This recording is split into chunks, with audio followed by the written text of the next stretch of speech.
ओम शांति।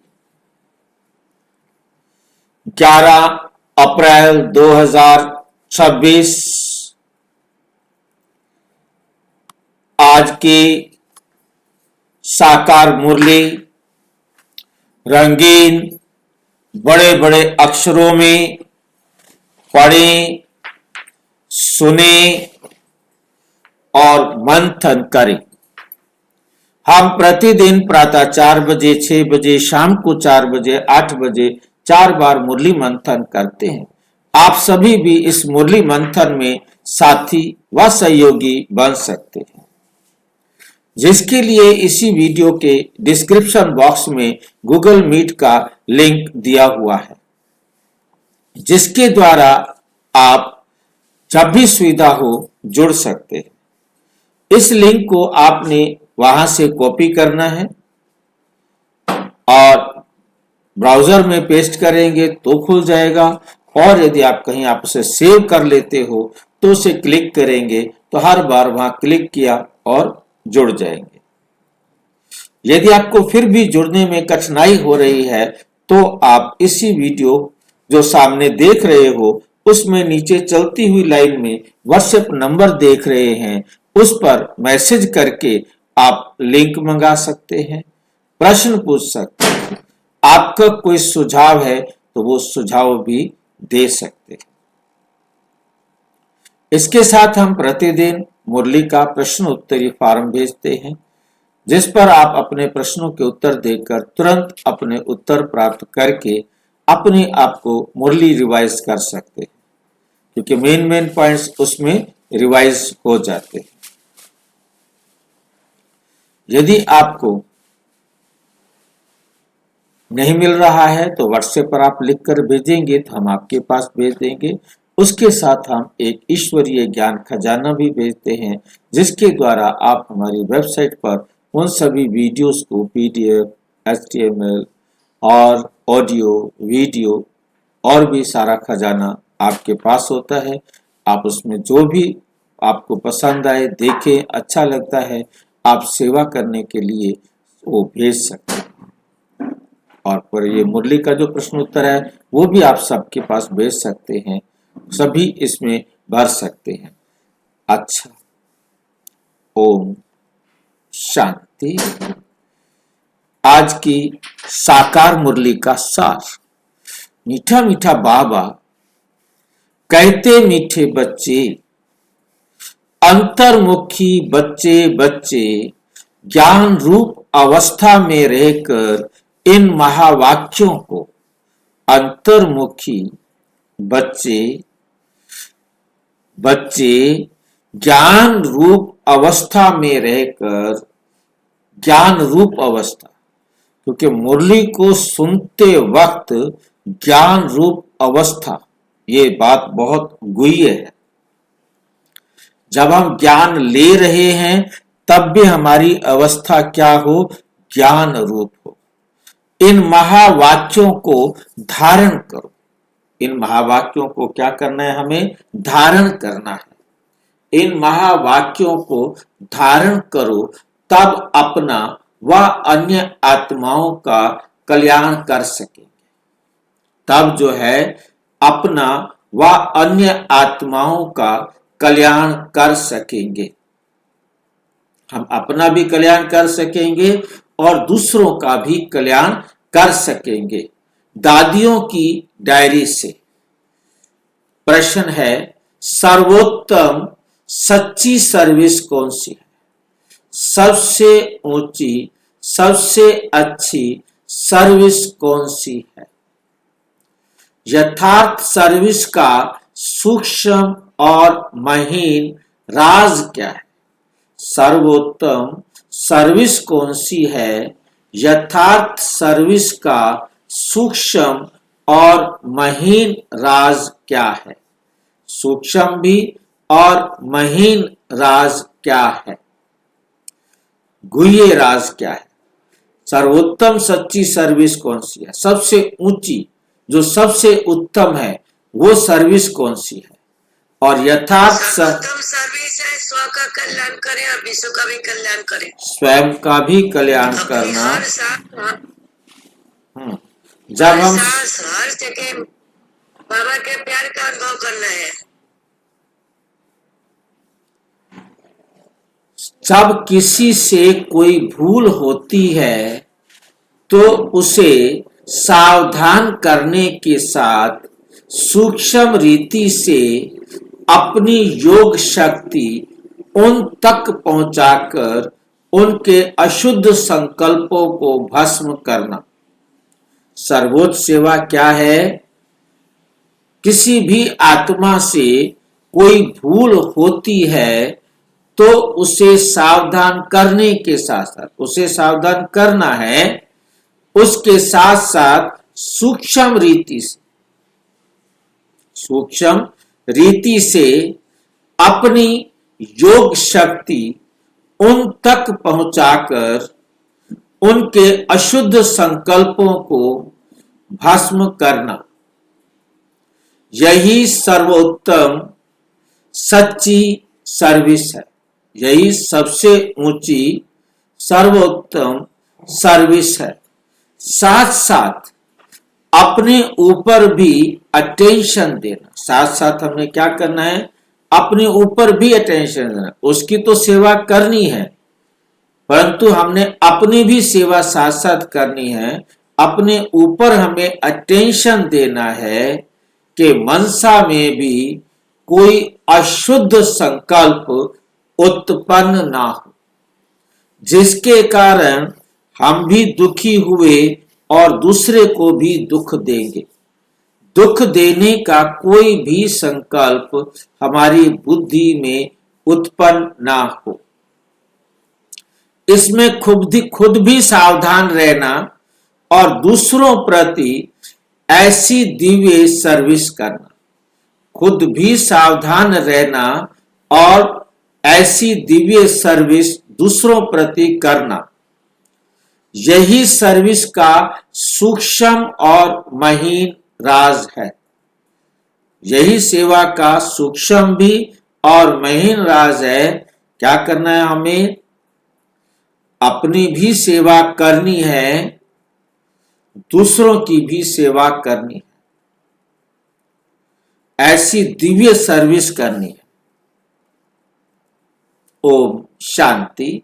हर एक पुरुषार्थी बच्चे को पहले अंतर्मुख अवस्था आवश्यक धारण करनी है। सबसे पहले क्या करना है? हर एक पुरुषार्थी बच्चे को पहले अंतर्मुख अवस्था अवश्य धारण करनी है। अंतर्मुखता में बड़ा ही कल्याण समाया हुआ है।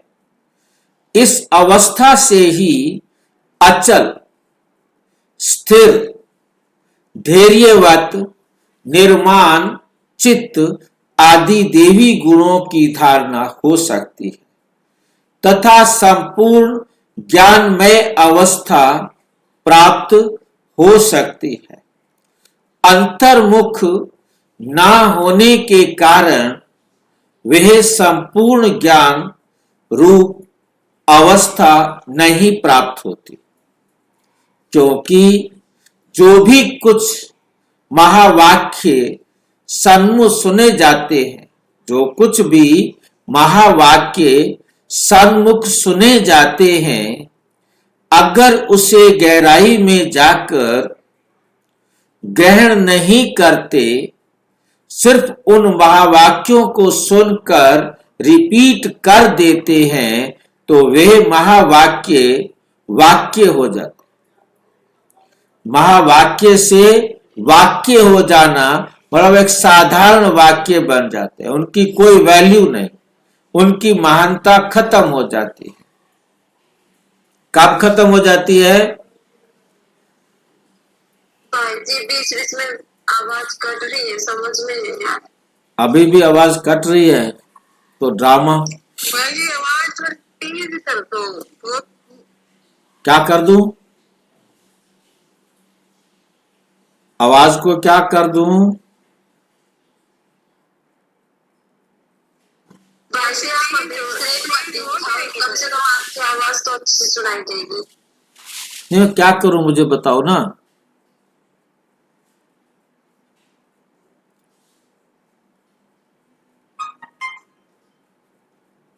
क्योंकि नेटवर्क जो है डिस्टर्ब कर रहा है 2 दिन से। सारे सारे नेटवर्क देख लिए, कोई भी नेटवर्क चल नहीं रहा, तो डिस्कनेक्ट होता ही है, क्या कर सकते हैं, उसका कोई इलाज ही नहीं है।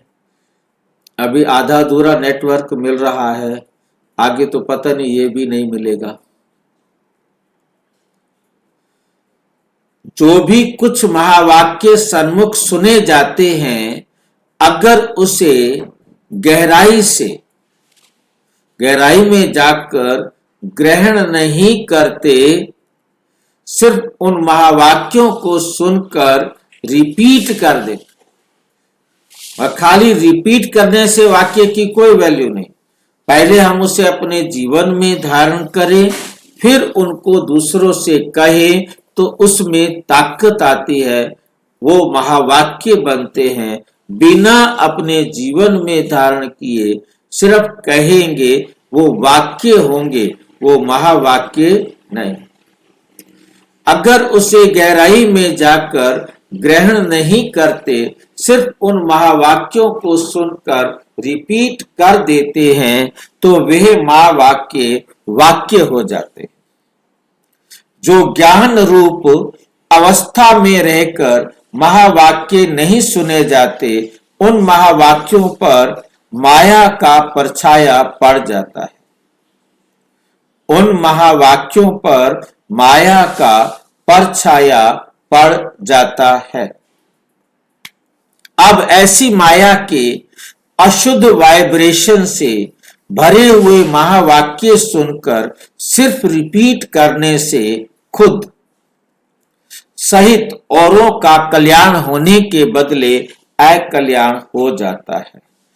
इसलिए हे बच्चों, एकदम अंतर्मुखी बन जाओ। आपका ये मन मंदिर सदृश है। जैसे मंदिर से सदैव खुशबू आती है, ऐसे मन मंदिर जब पवित्र बनता है तो संकल्प भी पवित्र इमर्ज हो जाते हैं। जैसे मंदिर में सिर्फ पवित्र देवी देवताओं के ही चित्र रखे जाते हैं, ना कि दैत्यों के, असुरों के चित्र नहीं रखे जाते। ऐसे तुम बच्चे अपने मन व दिल रूपी मंदिर को सर्व ईश्वरीय गुणों की मूर्तियों से सजा दो।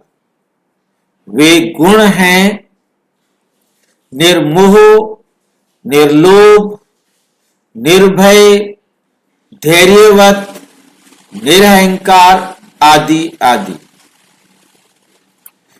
क्योंकि ये सब तुम्हारे ही दिव्य लक्षण है। जब आप देवता थे, आप में ये गुण थे। अब आप इन गुणों को खोकर निर्गुण से दिव्य गुणों को खोकर गुण रहित हो गए थे। अब अपने आप को क्या कहते हैं? मुझ निर्गुण हारे में कोई गुण नाही, आप पे ही तरस परो। सारे गुण खत्म कर दिए, क्योंकि ये सब तुम्हारे ही दिव्य लक्षण हैं। आप बच्चों को अपने मन मंदिर को उजियारा अर्थात संपूर्ण शुद्ध बनाना है। जब मन मंदिर उजियारा बने, तब ही अपने उजियारे प्यारे वैकुंठ देश में चल सके। तब ही क्या कर सकते हैं? अपने प्यारे वैकुंठ देश में चल सके। तो अब अपने मन को उज्जवल बनाने का प्रयत्न करना है। अभी हमें क्या करना है? अपने मन को उज्जवल बनाने का प्रयत्न करना है।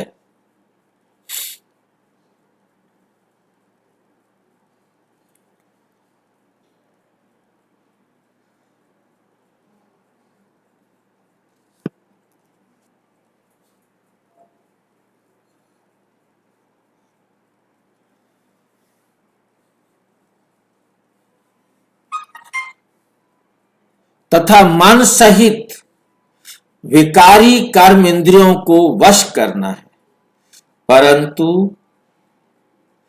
ना सिर्फ अपना मगर अन्य प्रति भी यही दिव्य सर्विस करनी है। वास्तव में सर्विस का अर्थ अति सूक्ष्म और महीन है।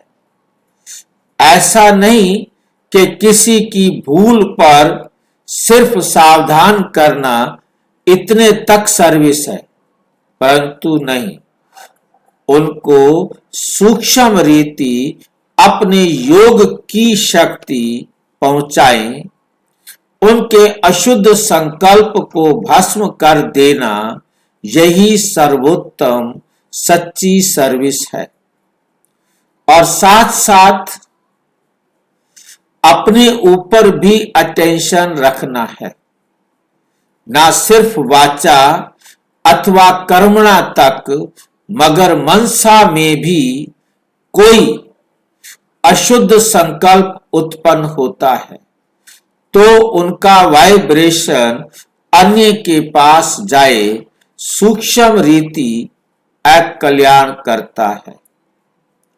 जिसका बोझ खुद पर आता है और वही बोझ बंधन बन जाता है, वही बोझ बंधन बन जाता है। इसलिए हे बच्चों, खुद सावधान रहो, फिर अन्य प्रति यही दिव्य सर्विस करो। यही आप सेवाधारी बच्चों का अलौकिक कर्तव्य है।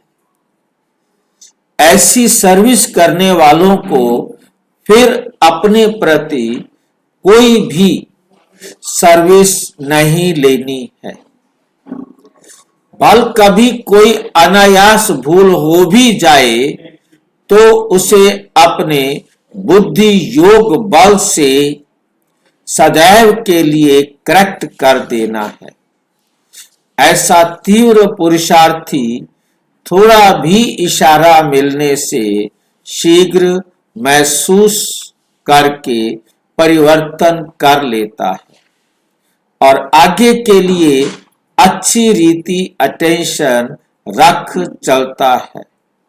यही विशाल बुद्धि बच्चों का कर्तव्य है। यही विशाल बुद्धि बच्चों का कर्तव्य है।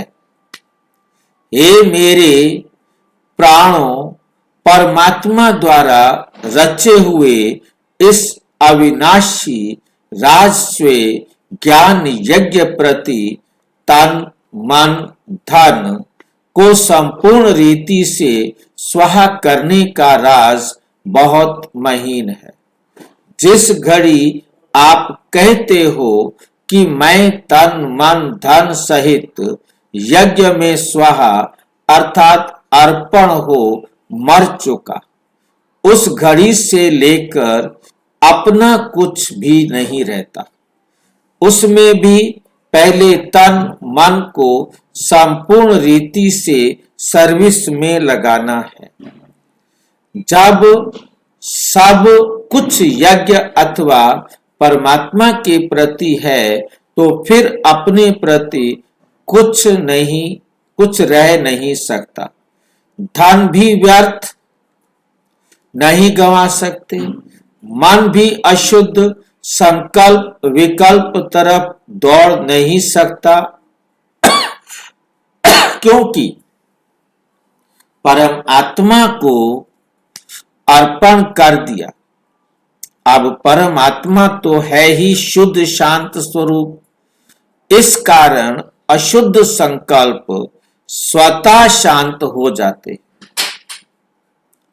अगर मन माया के हाथ में दे देते हो तो माया वैरायटी रूप होने के कारण अनेक प्रकारों के विकल्प उत्पन्न कर मन रूपी घोड़े पर आए सवारी करती है। माया क्या करती है? मन रूपी घोड़े पर आए सवारी करती है। फिर कहते हैं मन घोड़ा है जो कंट्रोल में नहीं आता, नियंत्रण में नहीं आता, जिसको वश नहीं कर सकते। अगर किसी बच्चे को अभी तक भी संकल्प विकल्प आते हैं तो समझना चाहिए कि अभी मन पूर्ण रीति से स्वाहा नहीं हुआ। यदि अभी भी संकल्प आते हैं तो इसका मतलब है कि मन अभी पूर्ण रीति से स्वाहा नहीं हुआ, अर्थात ईश्वरीय मन नहीं बना है। इसलिए हे सर्वत्यागी बच्चों, इन गुह्य राजों को समझ कर्म करते साक्षी हो, खुद को देख, बहुत खबरदारी से चलना है, बहुत खबरदारी से चलना है। स्वयं गोपी वल्लभ तुम अपने प्रिय गोप गोपियों को समझा रहे हैं। स्वयं गोपी वल्लभ तुम अपने प्रिय गोप गोपियों को समझा रहे हैं कि तुम हर एक का वास्तविक सच्चा प्रेम कौन सा है। हे प्राणों, तुम्हें एक दो की प्रेम भरी सावधानी को स्वीकार करना है, क्योंकि जितना प्रिय फूल उतना ही श्रेष्ठ परवरिश, क्योंकि जितना प्रिय फूल उतना ही श्रेष्ठ परवरिश। फूल को वैल्यूएबल बनाने अर्थ माली को कांटों से निकालना पड़ता है। माली को क्या करना होता है? कांटों से निकालना ही पड़ता है।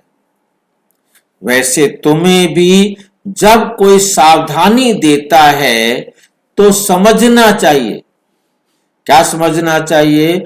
जैसे कि उसने मेरी परवरिश की, अर्थात मेरी सर्विस की। उस सर्विस अथवा परवरिश को रिगार्ड देना, यही संपूर्ण बनने की युक्ति है। यही ज्ञान सहित आंतरिक सच्चा प्रेम है। इस दिव्य प्रेम में एक दो के लिए बहुत रिगार्ड होना चाहिए। इस दिव्य प्रेम के अंदर हमें एक दूसरे का सम्मान करना चाहिए। हर एक बात में पहले खुद को ही सावधान करना है। सबसे पहले तो अटेंशन अपने ऊपर देना है। यही निर्माण चित्त अति मधुर अवस्था है। यही निर्माण चित्त अति मधुर अवस्था है।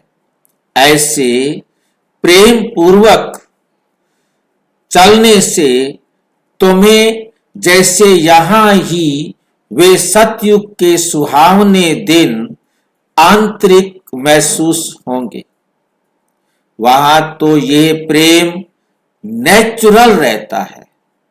परंतु इस संगम के स्वीटेस्ट समय पर एक दो के लिए सर्विस करने का यह अति मीठा रमणीक प्रेम है। यही शुद्ध प्रेम जग में गाया हुआ है। तुम हर एक चैतन्य फूलों को हर दम हर्षित मुख हो रहना है। तुम हो चैतन्य फूल और तुम्हें हरदम क्या रहना चाहिए? हर्षित मुख। तुम्हारे चेहरे पर खुशी रहे, क्योंकि निश्चय बुद्धि होने के कारण तुम्हारी नस नस में संपूर्ण ईश्वरीय ताकत समाई हुई है। ऐसी आकर्षण शक्ति अपना दिव्य चमत्कार अवश्य निकालती है। जैसे छोटे निर्दोष बच्चे शुद्ध पवित्र होने कारण, निर्दोष बच्चे शुद्ध पवित्र होने कारण सदैव हंसते रहते। छोटे बच्चों को देखेंगे हमेशा मुस्कुराते रहेंगे, खुश रहेंगे, क्योंकि उन्हें किसी में कोई बुराई दिखती नहीं। धीरे धीरे जैसे ही वो चालाक होते जाते हैं, सब कुछ जानते जाते हैं, उनके जीवन से खुशी गायब होती जाती है और अपने रमणीक चरित्र से सबको बहुत खींचते हैं। वैसे तुम हर एक की ऐसी ईश्वरीय रमणीक जीवन होनी चाहिए। इसके लिए तुम्हें किसी भी युक्ति से अपने आसुरी स्वभावों पर जीत प्राप्त करनी है। जब कोई को देखो कि ये क्रोध विकार के वश हो मेरे सामने आता है, तो उनके सामने ज्ञान रूप हो बचपन की मीठी रीति से मुस्कुराते रहो, तो वह खुद शांत चित्त हो जाएगा, अर्थात विस्मृति स्वरूप से स्मृति में आ जाएगा। भल उनको पता ना भी पड़े, लेकिन सूक्ष्म रीति से उनके ऊपर जीत पाकर मालिक बन जाना, यही मालिक और बालकपन की सर्वोच्च शिरोमणि विधि है। सर्वोच्च शिरोमणि विधि है। ईश्वर जैसे संपूर्ण ज्ञान रूप, वैसे फिर संपूर्ण प्रेम रूप भी है। ईश्वर में दोनों क्वालिटीज है, दोनों गुण है, गुण समाई हुई है, परंतु फर्स्ट ज्ञान, सेकंड प्रेम। ज्ञान और प्रेम दोनों परमात्मा में एक साथ है। अगर कोई पहले ज्ञान रूप बनने बगैर सिर्फ प्रेम रूप बन जाता है, तो वो प्रेम भी अशुद्ध खाते में ले जाता है। कि बिना ज्ञान के प्रेम हमें अशुद्ध खाते में ले जाता है। नोट करना है इस बात को, क्योंकि बाबा जो है एक साथ ज्ञान स्वरूप भी है और साथ के साथ प्रेम स्वरूप भी है, परंतु कोई ज्ञान स्वरूप बने बिना प्रेम स्वरूप बन जाए तो अशुद्ध खाते में चला जाता है। और इसलिए प्रेम को यदि मर्ज कर ले, सिर्फ ज्ञान रूप बन जाए, बिना प्रेम के ज्ञानी तो आत्मा भिन्न भिन्न रूपों में आई हुई माया पर जीत पाकर पीछे प्रेम रूप बनना है। अगर ज्ञान बिगर प्रेम में आए तो कहां विचलित भी हो जाएंगे। जैसे अगर कोई ज्ञान रूप बनने के बिगर अब ध्यान में जाते हैं, अब उनके पास ज्ञान नहीं है, परंतु वो ध्यान में चले गए, तो क्या होगा? माया में फंस जाते, माया में फंस जाते हैं। इसलिए बाबा कहते हैं, बच्चे ये ध्यान भी एक सूत की जंजीर है, परंतु ज्ञान रूप बन पीछे ध्यान में जाने से अति मौज का अनुभव होता है। तो पहले है ज्ञान, तो पहले क्या है? ज्ञान। पीछे है ध्यान। ध्यान निष्ठ अवस्था से ज्ञान निष्ठ अवस्था श्रेष्ठ है। ध्यान से, खाली ध्यान में जाने से अच्छा है ज्ञान के आधार पर ध्यान में जाए। इसलिए हे बच्चों, पहले ज्ञान रूप बन फिर प्रेम इमर्ज करना है। ज्ञान बिगर सिर्फ प्रेम इस पुरुषार्थी जीवन में विघ्न डालता है। बिना ज्ञान के जो प्रेम है वो पुरुषार्थी जीवन में विघ्न डालता है। साक्षीपन की अवस्था अति मीठी, रमणीक और सुंदर है। इस अवस्था पर ही आगे की जीवन का सारा मदार है। जैसे कोई के पास कोई शारीरिक भोगना आती है, उस समय अगर वह साक्षी सुख रूप अवस्था में उपस्थित हो, उसे भोगता है तो पास्ट कर्मों को भोग चुकतू भी करता है। अब क्या है, आपको शारीरिक भोगना आ गया, कार्मिक अकाउंट आ गया। अब ऐसे समय पर अगर वे साक्षी सुख स्वरूप अवस्था में उपस्थित हो, उसे भोगता है तो पास्ट कर्मों का भोग चुकतू भी करता है और साथ साथ भविष्य के लिए सुख का हिसाब भी बनाता है। क्योंकि किसी ने दुख दिया, हम दुखी हुए, तो हम भी उसको दुख देंगे। किसी ने दुख दिया परंतु ज्ञान स्वरूप होने के कारण हमने उस दुख में भी सुख का अनुभव किया, तो हम उसे दुख देने का हिसाब बराबर करेंगे और भविष्य में भी हम उसे दुख देंगे भी, तो वे भी सुख का ही अनुभव करेगा। ये भी बड़ा ड्रामा का विचित्र हिसाब किताब है। हम दुखी हुए तो वो भी दुखी होगा, हम दुखी नहीं हुए तो वे भी दुखी नहीं होगा। तो ये साक्षीपन की सुख रूप अवस्था पास्ट और फ्यूचर दोनों से कनेक्शन रखती है। तो इस राज को समझने से कोई भी ऐसे नहीं कहेगा कि मेरा ये सुहावना समय सिर्फ चुकतू करने में चला गया। नहीं, यही सुहावना पुरुषार्थ का समय है, जिस समय दोनों संपूर्ण रीति सिद्ध होते हैं। ऐसे दोनों कार्य को सिद्ध करने वाला तीव्र पुरुषार्थी ही अति इंद्रिय सुख व आनंद के अनुभव में रहता है।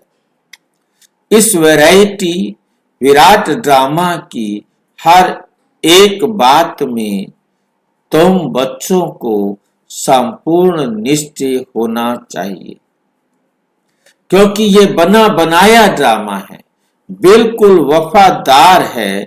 देखो, ये ड्रामा हर एक जीव प्राणी से उनका पार्ट पूर्ण रीति से बजवाता है, उनका पार्ट पूर्ण रीति से बजवाता है। भल कोई रॉन्ग है तो वे रॉन्ग पार्ट भी पूर्ण रीति से बजाता है, क्योंकि उसका पार्ट है, उसका पार्ट है।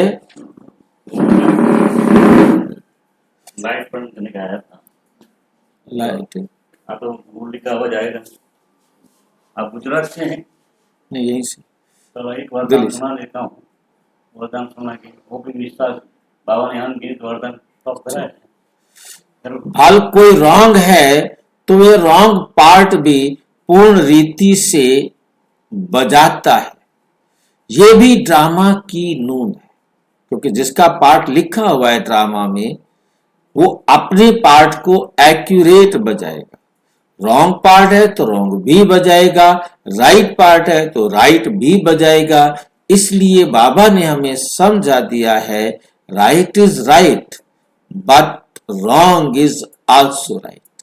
हमने रॉन्ग को भी राइट समझना है। उसने जो भी पार्ट बजाया है वो उसने अपना पार्ट एक्यूरेट बजाया है। जब रॉन्ग और राइट दोनों ही प्लेन में नूंदे हुए हैं, तो फिर कोई भी बात है उसमें संशय नहीं उठाना। ये ज्ञान नहीं है। यदि कोई संशय उठा रहा है तो समझ लो कि इस आत्मा को अभी ज्ञान स्पष्ट नहीं है, क्योंकि हर एक एक्टर अपना अपना पार्ट बजा रहा है, हर एक एक्टर, और एक्यूरेट बजा रहा है। किसी के भी पार्ट में कोई दोष नहीं। ये बुद्धि में बहुत अच्छी तरह हर समय स्पष्ट रखना है।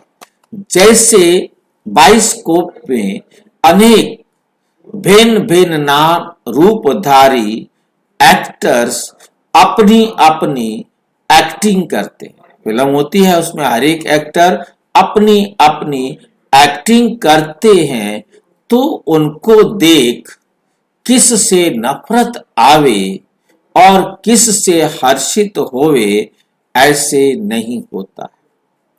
पता है कि ये एक खेल है जिसमें हर एक को अपना अपना गुड व बैड पार्ट मिला हुआ है। वैसे ही इस अनादि बने हुए इस बाइस्कोप को भी साक्षी हो एक रस अवस्था से हर्षित मुख हो देखते रहना है। संगठन में ये पॉइंट बहुत अच्छी रीति धारण करनी है। संगठन में रहते सबको एक अच्छी रीति से देखना है, किसी में भी कोई संशय नहीं लाना है। एक दो को ईश्वरीय रूप से देखना है। महसूसता का ज्ञान उठाए सर्व ईश्वरीय गुणों की धारणा करनी है। अपने लक्ष्य स्वरूप को स्मृति से शांत चित्त, निर्माण चित्त, धैर्यवत, मिठास, शीतलता आदि सर्वदेवी गुण इमर्ज करने हैं। अपने अंदर ये सारे गुणों को जागृत करना है। धैर्यवत अवस्था धारण करने का मुख्य फाउंडेशन, धैर्यवत अवस्था अपने में बनाने का आधार है वेट एंड सी, इंतजार करो और देखो। जो हो रहा है वो अच्छा, जो हो चुका वो अच्छा, जो होगा वो अच्छा। ये तीनों बातें एकदम बुद्धि में हो तो आप धैर्यवत अवस्था में आ जाते, धीरजवान बन जाते। जो हो चुका है अच्छा, जो हो रहा है अच्छा, और जो होगा वो भी अच्छा, फिर मैं अधीर क्यों। हे मेरे प्रिय बच्चों, वेट अर्थात धैर्य करना, सी अर्थात देखना। अपने दिल भीतर पहले धैर्यवत गुण धारण कर उसके बाद फिर बाहर में विराट ड्रामा को, ये दुनिया का जो विराट ड्रामा है, को साक्षी हो देखना। जब तक कोई भी राज सुनने का समय समीप आवे तब तक धैर्यवत गुण को धारण करो। समय आने पर उस धैर्यता के गुण से राज सुनने में कभी भी विचलित नहीं होंगे। फिर आपको ड्रामा का एक एक राज एकदम स्पष्ट समझ में आता जाएगा। इसलिए पुरुषार्थी प्राणों, हे पुरुषार्थी आत्माओं, जरा ठहरो और आगे बढ़कर राज देखते चलो। इस ही धैर्यवत अवस्था से सारा कर्तव्य संपूर्ण रीति से सिद्ध होता है। ये गुण निश्चय से बांधा हुआ है। ऐसे निश्चय बुद्धि साक्षी दृष्टा हो हर खेल को हर्षित चेहरे से देखते, आंतरिक धैर्यवत और अडोल चित्त रहते। यही ज्ञान की परिपक्व अवस्था है, जो अंत में संपूर्णता के समय प्रैक्टिकल में रहती है। इसलिए बहुत समय से लेकर इस साक्षीपन की अवस्था में स्थित रहने का परिश्रम करना है। जैसे नाटक में एक्टर को अपना मिला हुआ पार्ट पूर्ण बजाने अर्थ आगे से ही रिहर्सल करनी पड़ती है।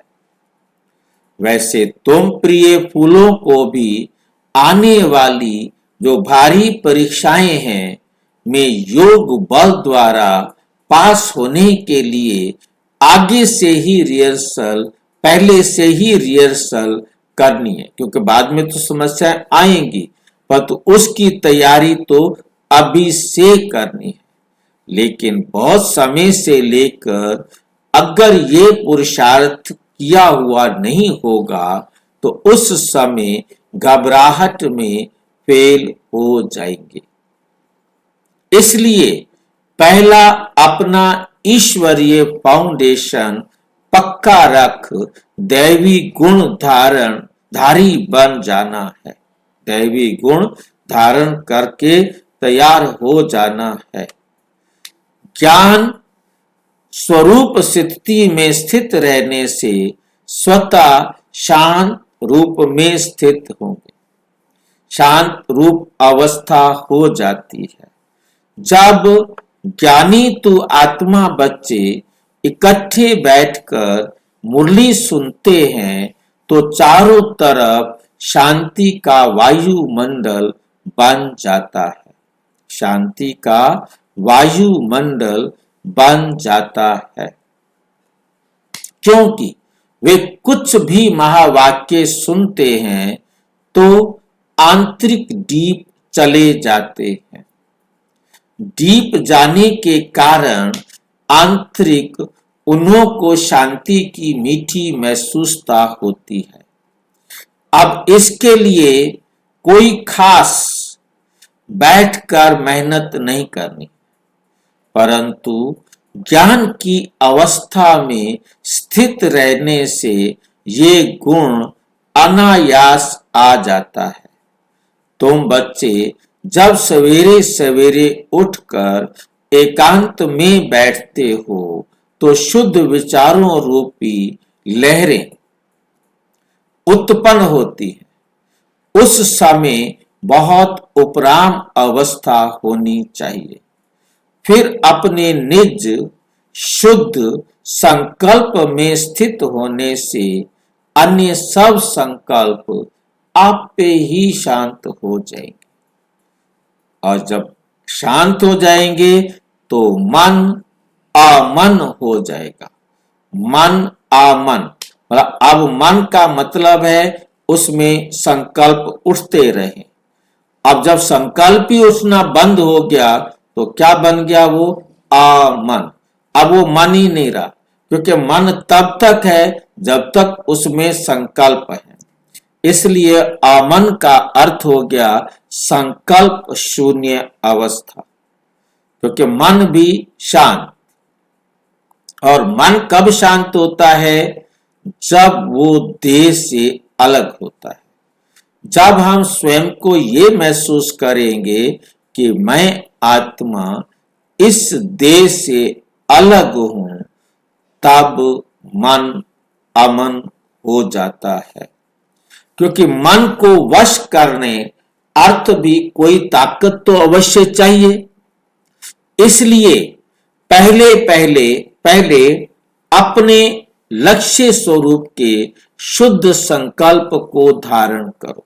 लक्ष्य स्वरूप के शुद्ध संकल्प को धारण करो। जब आंतरिक बुद्धि योग कायदे प्रमाण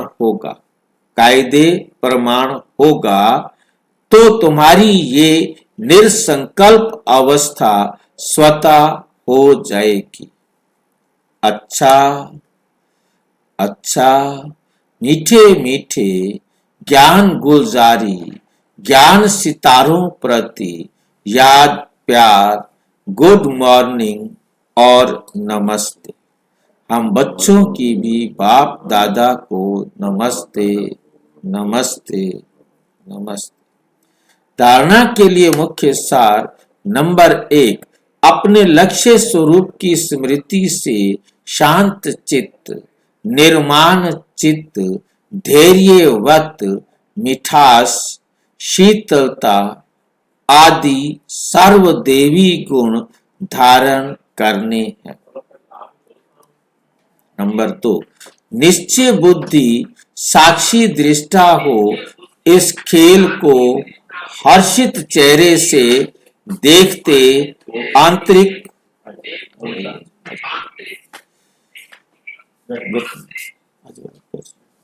मेरे पास हर्षित चेहरे से देखते रहो। इधर आ जाओ।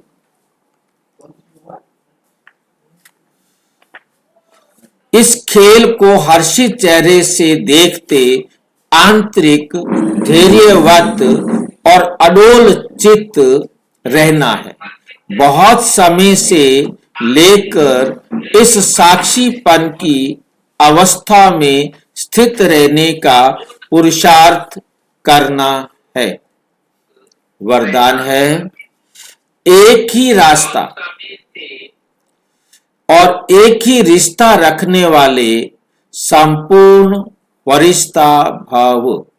एक ही रास्ता, एक से रिश्ता, एक ही रास्ता जो परमात्मा ने हमें दिखाया है, हमने उसी रास्ते पर चलना है और एक से ही हमको क्या रखना है, रिश्ता रखना है। तब हम क्या बनेंगे, संपूर्ण फरिश्ता। कोई बता सकता है, किसी को आवाज आ रही है कि फरिश्ता किसे कहते हैं? जो बाबा की याद में रहता है, जो बाबा की याद में रहता है उसे फरिश्ता कहते हैं। और कौन बताएंगे? जिसका किससे रिश्ता नहीं, सिर्फ परमात्मा से रिश्ता। जिसका सिर्फ एक परमात्मा से रिश्ता हो और दुनिया में किसी से भी रिश्ता ना हो, उसे कहते हैं फरिश्ता। अब ये बनेंगे कैसे? निराकार व साकार रूप से बुद्धि का संग व रिश्ता एक बाप से पक्का हो।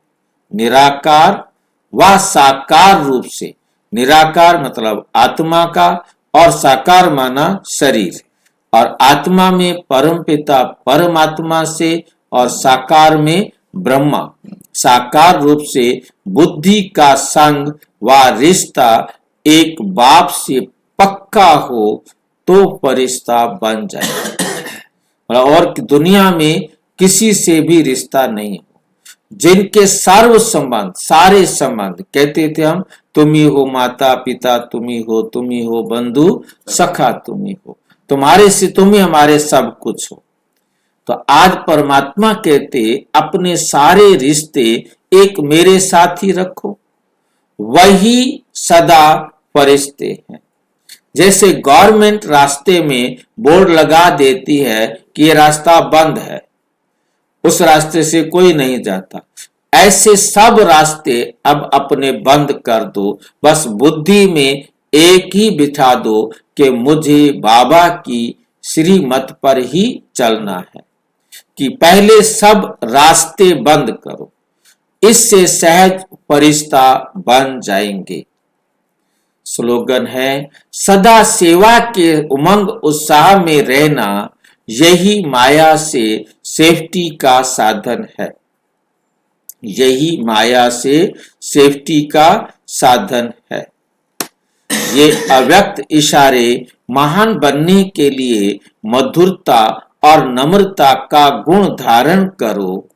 आपका बोल और स्वरूप दोनों साथ साथ हो। बोल स्पष्ट भी हो, उसमें स्नेह भी हो, नम्रता और मधुरता भी हो, सत्यता भी हो, लेकिन स्वरूप की नम्रता भी हो। इसी रूप से बाप को प्रत्यक्ष कर सकेंगे। निर्भय हो लेकिन बोल मर्यादा के अंदर हो। जब इन दोनों बातों का बैलेंस हो तब कमाल दिखाई देगी। फिर आपके शब्द कड़े नहीं, मीठे लगेंगे। अच्छा, ओम शांति। और विस्तार से जानने के लिए प्रजापिता ब्रह्मा कुमारी ईश्वरीय विश्वविद्यालय के किसी भी सेवा केंद्र पर संपर्क करें। और यदि कोई प्रश्न है तो 13106986 पर केवल आरटीआई करें या टेलीग्राम करें 9650692270 पर केवल व्हाट्सएप करें, फोन नहीं। ओम शांति।